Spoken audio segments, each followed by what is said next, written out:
Hi, I'm Reid, and I live in Northeast Ohio, obviously, since I'm here at Red Dot doing this interview.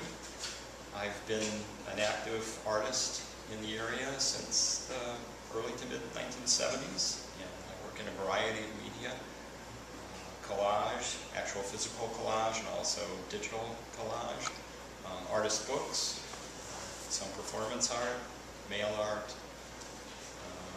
drawing, printmaking, just about anything you could do, even some sculpture at one point. But most of my work now is either in physical collage or in digital collage. So Reid, we talked a little bit about the mail art, and tell me how you got interested in that and why you like it. Okay, well, I came across mail art in the early 1980s through several sources. Some artists around in the area had some connection with it, so I knew about it and had participated in a little bit. One show that was offered at Cleveland State University, a friend of mine had put that show on, and I sent something into that.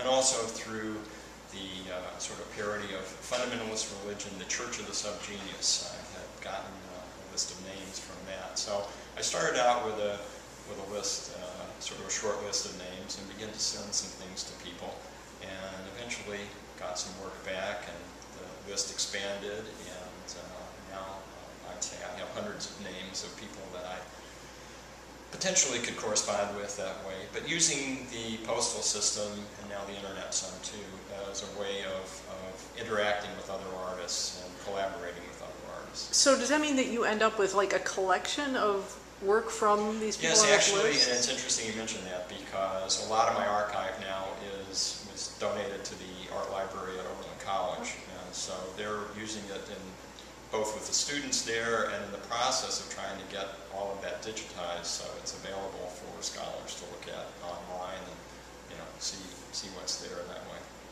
We talked a little bit about, I asked you what the value of art is to you, and you said that something to the extent of that's sort of up to the individual, but you had something interesting to say about spending time with art. Tell me what you mean by that. Yeah, well, I think too often that people, especially if they come across art that seems to them to be difficult in any way, that is, it's not immediately obvious to them what it is or what it's about or so on, they tend to either want an easy answer, what's this about, or they'll sort of dismiss it. And my response to that is just spend a little time looking at the work. I think that's really crucial, to spend the time, look at it, pull things out of it.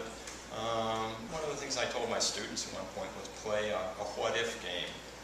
What if this line weren't here, or this color wasn't here, and it's a blue instead of a red, or it's moved over there, or what's happening with the layers or the textures or the like, or what do you see beginning to emerge from here, or so on. So just spending that time with the work and beginning to get a sense of what's going on. I think people are too concerned about maybe being seen as foolish if they come up with an idea that's not the official meaning of the work or something like that. And I think that's unfortunate. I think they really need to spend the time looking at the work. And dismissive sometimes of the effort that went into it, or, I mean... Yeah, and effort doesn't always equate with something that's going to be compelling. I mean, you can spend a long time on something and ultimately have a work that's maybe not as engaging as it should be.